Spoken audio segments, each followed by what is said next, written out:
Abram suas Bíblias, meus amados irmãos, no livro de João, Evangelho segundo escreveu o apóstolo João, um dos 4 evangelhos, é o último evangelho, capítulo de número 3. Nós vamos ler do versículo 1 até o versículo 8, uma famosa passagem que fala ali de um homem chamado Nicodemos. Nós vamos meditar um pouco nesta noite sobre o novo nascimento. Um texto infindável, você poderia elaborar centenas de sermões em cima desses textos. Nós vamos meditar um pouquinho mais então nesta noite. João, capítulo de número 3, do versículo 1 até o versículo 8. Amém, irmãos? Quantos acharam a palavra do Senhor, digam amém. Amém. Diz assim: E havia entre os fariseus um homem chamado Nicodemos, príncipe dos judeus. E este foi ter de noite com Jesus e disse-lhe: Rabi, bem sabemos que és mestre vindo de Deus, porque ninguém pode fazer estes sinais que tu fazes, se Deus não for com ele. Jesus respondeu e disse-lhe: na verdade, te digo, que aquele que não nascer de novo, não pode ver o reino de Deus. Disse-lhe Nicodemos: como pode um homem nascer sendo velho? Porventura pode tornar a entrar no ventre de sua mãe e nascer? E Jesus respondeu: na verdade, te digo, que aquele que não nascer da água e do Espírito, não pode entrar no reino de Deus. Repita comigo: aquele que não nascer da água e do Espírito, não pode entrar no reino de Deus. Aleluia. O que é nascido da carne é carne, e o que é nascido do Espírito é Espírito. Não te maravilhes de ter dito: necessário vos é nascer de novo. Repitam, amados queridos: necessário vos é nascer de novo. O vento sopra onde quer e ouves a sua voz, mas não sabes de onde vem nem para onde vai. Assim é todo aquele que é nascido do Espírito. Aleluia, louvado seja o nome do Senhor. Amados, mantenham suas Bíblias abertas, nós vamos discorrer no texto. Este texto apresenta o príncipe dos judeus, um homem notório na sociedade judaica, membro do Sinédrio, o mestre da lei, Nicodemos. Ele era um homem fariseu, ele era um homem conhecedor da lei de Deus. Todas as vezes que os fariseus, essa seita religiosa da época de Jesus, são apresentadas no Novo Testamento, muitas vezes eles são apresentados como homens hipócritas, homens que perseguem a Cristo, que odeiam a Cristo. Mas fazendo uma pesquisa profunda, nós entendemos que nem todos que eram fariseus, que faziam parte dos fariseus, eram assim de todo homens perdidos. Se salvava alguns deles ainda. Muitos deles faziam parte desta religião com uma intenção boa, de glorificar a Deus, de conhecer a lei de Deus e de temer a sua lei e observar os seus mandamentos e guardar os seus mandamentos. Mas Jesus é a revelação para a humanidade de que o homem não pode ser salvo pela observância da lei. Mais à frente, o apóstolo Paulo vem ensinar à igreja algo muito importante. Ele diz o seguinte: pela lei veio um conhecimento do pecado. A lei, ela mostra o pecado, ela aponta o pecado em nossas vidas. A lei, ela condena as nossas atitudes erradas. Portanto, quando nós meditamos na lei de Deus, que foi escrita pelos seus profetas, nós começamos a ver aonde nós estamos errados. A lei só serve para isso. A lei não tem poder para salvar. A lei, ela só mostra o pecado em nossas vidas, aonde nós temos que consertar, o caminho que nós devemos seguir. Mas se nós seguirmos por este caminho aonde a lei aponta, nós não seremos salvos por isso, porque a palavra do Senhor diz que nem Moisés cumpriu toda a lei, apenas um homem conseguiu cumprir toda a lei e não errou nenhuma das leis, não pecou em nenhuma, não transgrediu nenhuma lei de Deus. um homem chamado Jesus Cristo, nosso grande Deus e Senhor.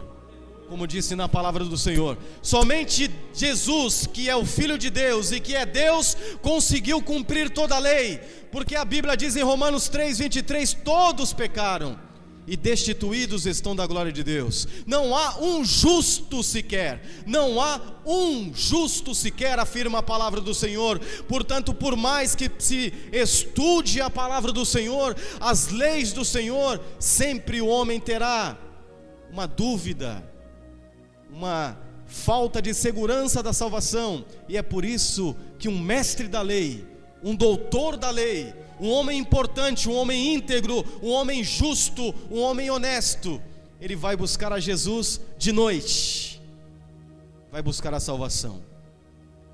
A sua alma queria encontrar a paz, a alegria da salvação, a paz que excede todo entendimento. Ele era um homem piedoso, um homem que conhecia um pouco a Deus, mas ele ainda não tinha entendido. Ele queria saber: Senhor, o que eu faço para ser salvo? Como eu posso adquirir a salvação? Este é um sentimento justo, é um sentimento bom. E todo ser humano é honrável quando ele tem essa dúvida no coração. A palavra do Senhor diz: bem-aventurado o homem a qual o Senhor não lhes imputa o pecado, e em cujo espírito não há engano. A pior coisa que tem é quando a pessoa, ela tem uma falsa segurança da salvação, sabe? Um dia eu levantei a mão e fui lá na frente e fiz uma oração. Um dia eu fui até o padre, ele fez o sinal da cruz em mim, então nesse dia eu fui salvo. Um dia eu levantei minha mão, o pastor orou por mim, eu fui salvo. Mas este homem demonstra um espírito humilde para buscar a Cristo de noite, nas trevas do engano, na dúvida, no desejo de uma verdadeira alegria da salvação, uma verdadeira segurança da salvação. Ele vai ter com Jesus de noite. Algumas pessoas afirmam que Nicodemos, ele busca ao Senhor de noite porque ele fazia parte dos fariseus, e os fariseus odiavam Jesus, então ele vai escondido. Pode ser, mas de qualquer forma, este homem apresenta uma das marcas do início da salvação.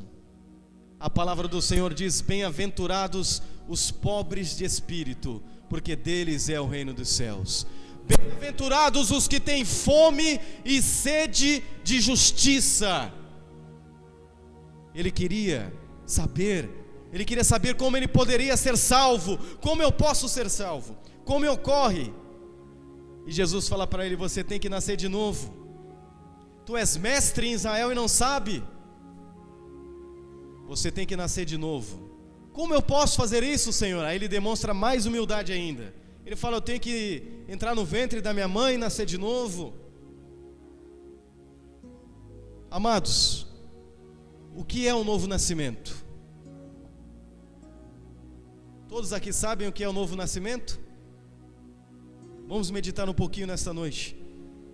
Primeiro, para entender o novo nascimento, é preciso, hoje que nós temos a Bíblia completa, Deus usou os seus santos profetas, os seus santos apóstolos, os seus servos, inspirou-os pelo Espírito Santo para nos dar a verdade, a palavra, que ainda não era por completo revelada na época que Nicodemos foi ter com Jesus.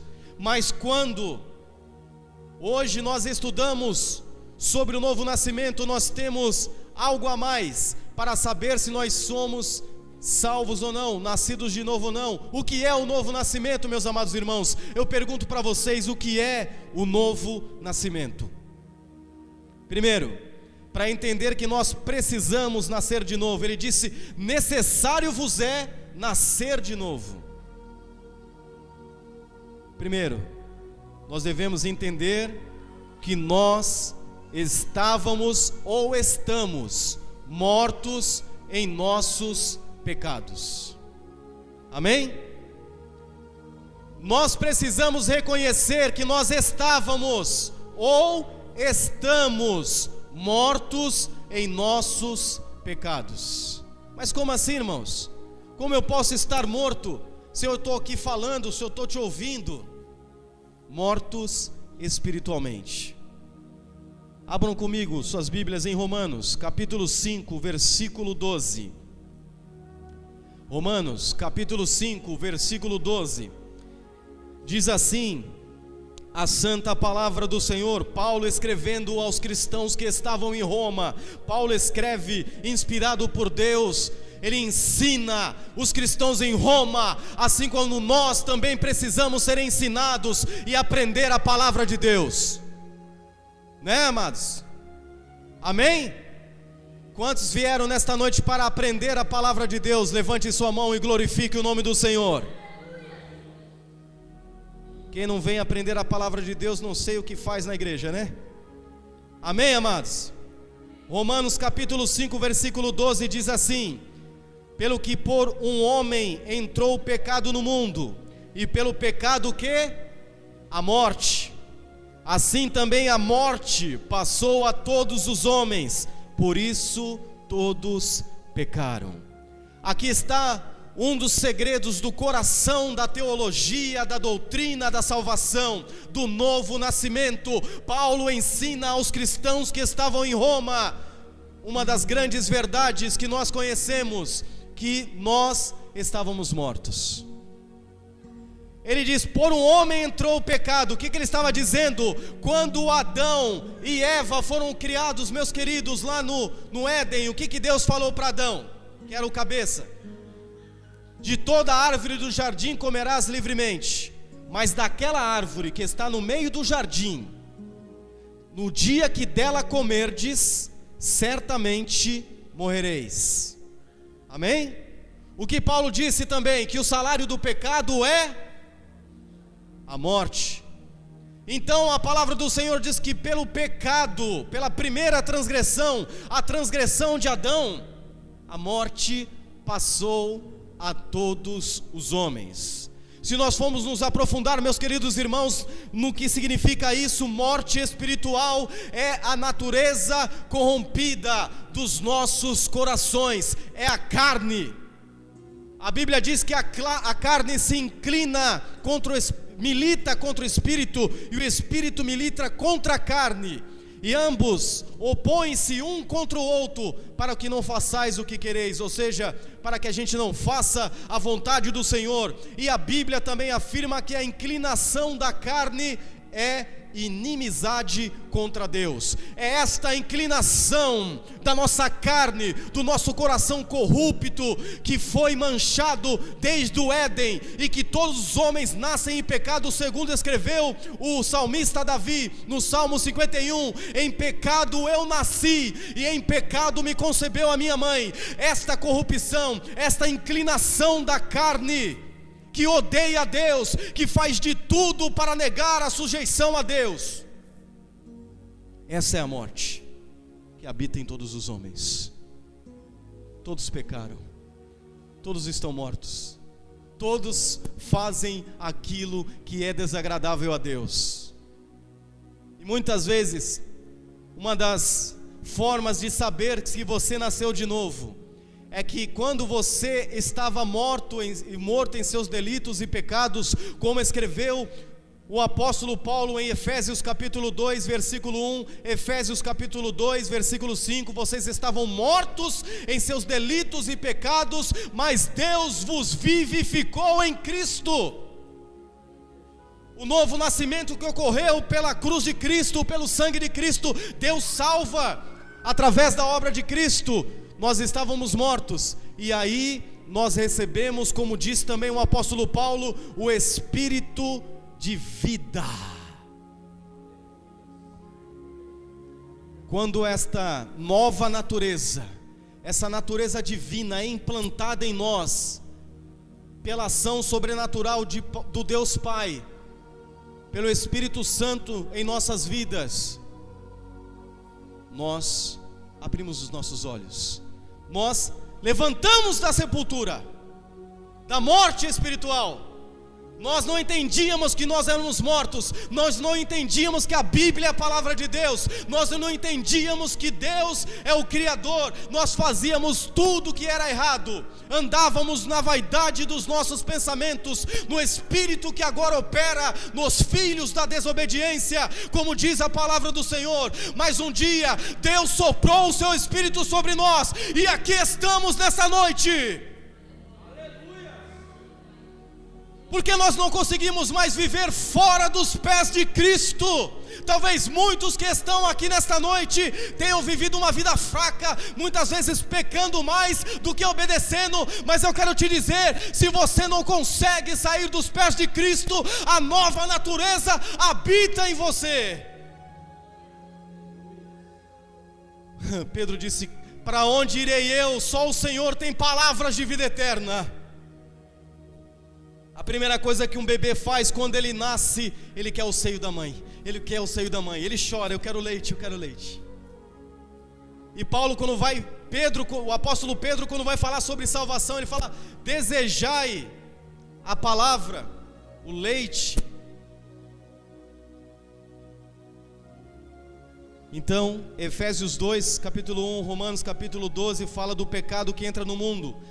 Isaías capítulo 59, eis que a minha mão não está encolhida, mas os vossos pecados fazem divisão entre mim e vós. Nós estávamos mortos, nós éramos inimigos de Deus, nós vivíamos na carne, só fazendo a vontade da carne, só desobedecendo a Deus. Você já viu um morto responder a algum apelo? Já foi num velório, e às vezes a mãe chora sobre aquele corpo: me ouve, levanta, não me deixe. E o morto continua em silêncio. Mortos espirituais não respondem ao chamado do Evangelho. E ele não pode fazer isso por si mesmo. João 3, versículo 8 diz: o Espírito sopra aonde quer, e você não ouve a sua voz. Abre aí, João 3, versículo 8. O vento sopra onde quer, e ouves a sua voz, mas não sabe de onde vem, nem para onde vai. Assim é todo aquele que é nascido do Espírito. Aqui está falando, meus amados e queridos irmãos, sobre a ação misteriosa, muitas vezes até silenciosa e sobrenatural do Espírito de Deus. O Espírito sopra onde quer. Você estava lá na sua casa, entre os trancos e barrancos, como dizem aí o pessoal mais antigo, né? A gente persevera, oração, leitura da Bíblia, firmeza nos caminhos do Senhor. Daqui a pouco você está vivendo igual um ateu, né? Não é assim com todo mundo? Ou todo mundo aí é melhor que eu? Porque eu tenho muita dificuldade de servir ao Senhor. A gente está perseverando, daqui a pouco está vivendo, está gritando, né? Está falando coisa que não deve, uma luta. Mas eu nunca esqueço que quando eu estava escravo da bebida, das drogas, e o irmão Cláudio e o irmão Walter lá da sede começaram a ir em casa. Eu era roqueiro, né? E toda vez que eles apareciam lá em casa, eu ia pro quarto e falei: já vem esses crentes chatos aí, né? Pegava meu violãozinho e ficava lá no quarto lá, muito mal educado, né? Um ímpio. Tomava 12 latas de cerveja todo dia. Aí um dia o irmão Cláudio falou assim: eu vim aqui, mas eu quero falar com o Daniel. Aí eu ouvi, me deu um pouco de bondade, fui lá. Opa, tudo bem? Aí ele falou assim: assim diz o Senhor, eu já livrei a sua vida várias vezes, e eu tenho um chamado na sua vida, e eu vou fazer uma obra na sua vida. A partir dali parece que saiu um peso, que eu estava escravizado pelo pecado.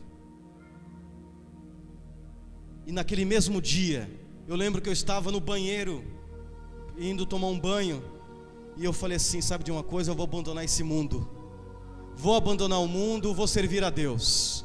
vou abandonar o rock and roll, vou abandonar as bebidas, as drogas, vou abandonar tudo, vou servir a Deus. E hoje eu entendo que isso era o Espírito Santo operando. Eu nunca tinha lido a Bíblia, não sabia nem o que era a Bíblia, eu nunca tinha entrado numa igreja evangélica. Eu falei, eu vou servir a Deus. A partir dali eu comecei a devorar a Bíblia. Nesse mesmo dia eu fui na sede e chorando, eu quero aceitar Jesus. Meus primeiros anos de conversão era oração de 4 a 6 horas por dia orando, lendo a Bíblia de 8 da manhã até 10 horas da noite. E tive experiências grandes com o Senhor, mas é o Espírito que opera. A Bíblia diz, quando o Espírito Santo vier, Ele convencerá o homem do pecado, da justiça e do juízo. Não estou querendo ser repetitivo, mas é que faz parte daqui sempre, né? Então é o Espírito Santo que convence o homem. Então o Espírito sopra onde quer. Onde quer. Ninguém merece a graça de Deus. Graça já está falando, né? Graça é favor para o culpado. Favor imerecido. Então, quando o Espírito Santo começa a operar, é assim que ocorre o novo nascimento. Amém? Abram comigo suas Bíblias em Tito, capítulo de número 3 e versículo 3. Tito 3:3. A palavra do Senhor. Porque também nós éramos no outro tempo o quê?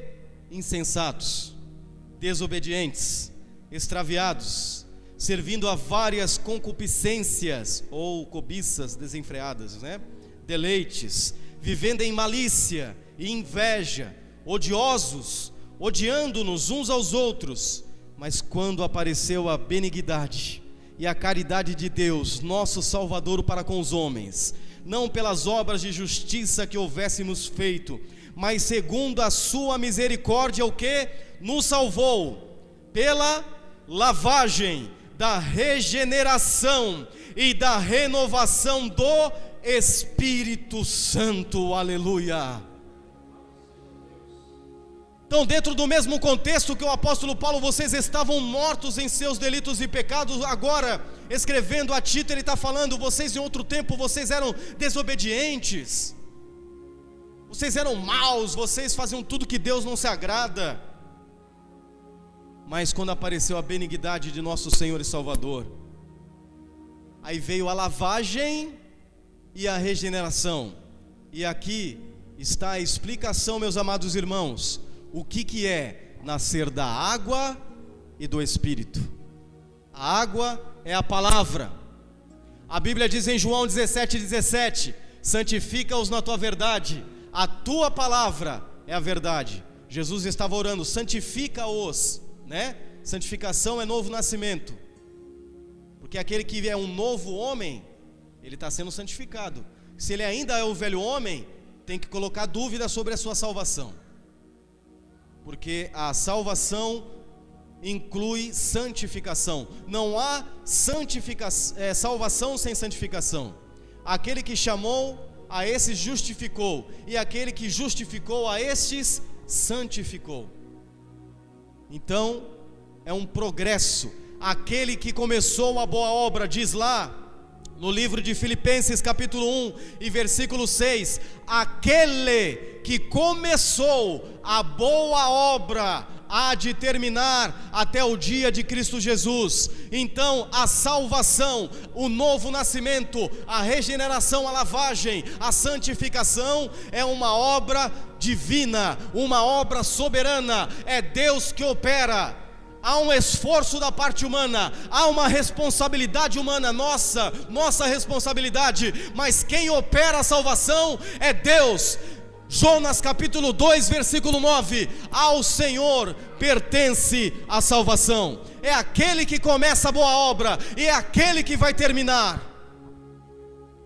É Deus que opera a salvação em nós. E eu quero perguntar para você, meu querido, amado irmão, meu querido visitante ou não visitante, Deus está operando na sua vida. Deus está te conduzindo ao caminho da santidade. Deus está te conduzindo ao caminho da retidão. Deus está te conduzindo à santificação, ao arrependimento.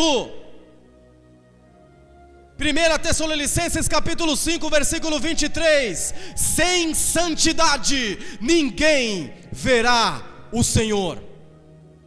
Bem-aventurados os puros de coração. Por quê? Porque eles verão a Deus. Sem a lavagem do Espírito Santo, sem o novo nascimento, sem a santificação, você não verá a Deus. Tem batalhado contra o pecado? Tem tido dificuldade com o pecado? Eu quero te dizer, meu amado irmão, aquele que busca a Deus, o encontra. Aquele que bate, a porta se abre. Aquele que pede, recebe. Bem-aventurados os pobres de espíritos, porque eles serão consolados.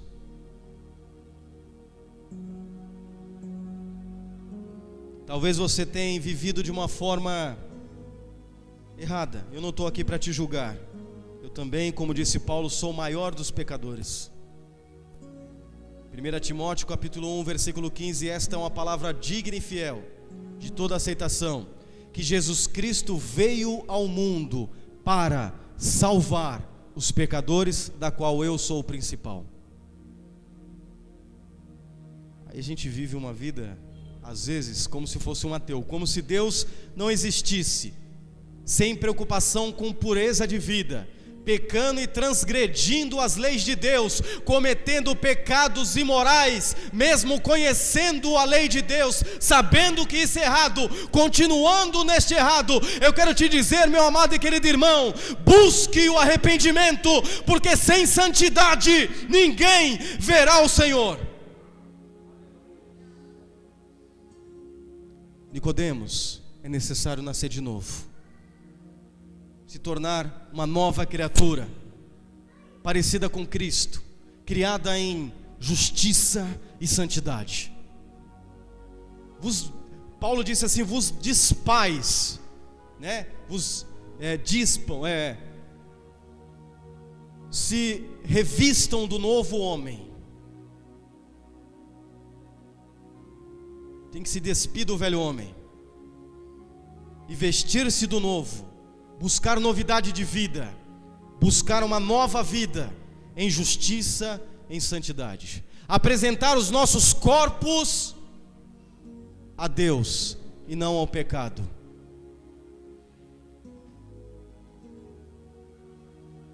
Amém?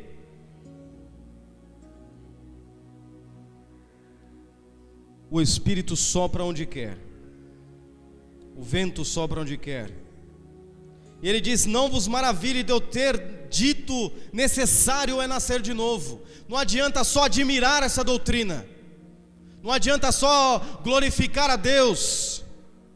Certa vez Jesus estava pregando, aí uma mulher disse: bem-aventurado este varão e os seios que o amamentaste. Aí Jesus falou assim: bem-aventurado antes é aquele que ouve a palavra de Deus e as põe em prática.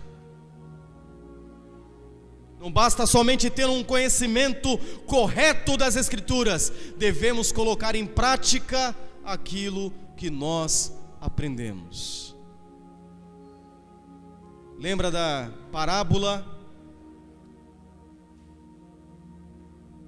da semente que cai em boa terra, né? Tem um que recebe até com alegria, recebe a palavra com alegria, mas ela não vai dar frutos verdadeiros para a salvação. E eu vou falar como pregava um grande puritano, que falava assim: estou pregando hoje como homem moribundo para homens moribundos, mortos, doentes, como se fosse o último dia da minha vida. Nós temos aplicado a palavra de Deus ao nosso coração, amados? A palavra do Senhor diz que é necessário nascer de novo. O que é que nós temos feito, Leandro? para que venha a verdadeira salvação. Temos buscado de verdade, de coração, com sinceridade a Deus. Temos buscado o Senhor enquanto é tempo. Temos buscado o Senhor, temos orado a Ele, temos pedido a Ele que nos liberte do pecado, que nos santifique, que nos purifique, que nos dê a sua graça. Vamos buscar o Senhor, porque Ele está voltando, e somente os puros de coração verão a Deus. E assim eu agradeço a oportunidade, em nome do Senhor Jesus. Deus abençoe os irmãos.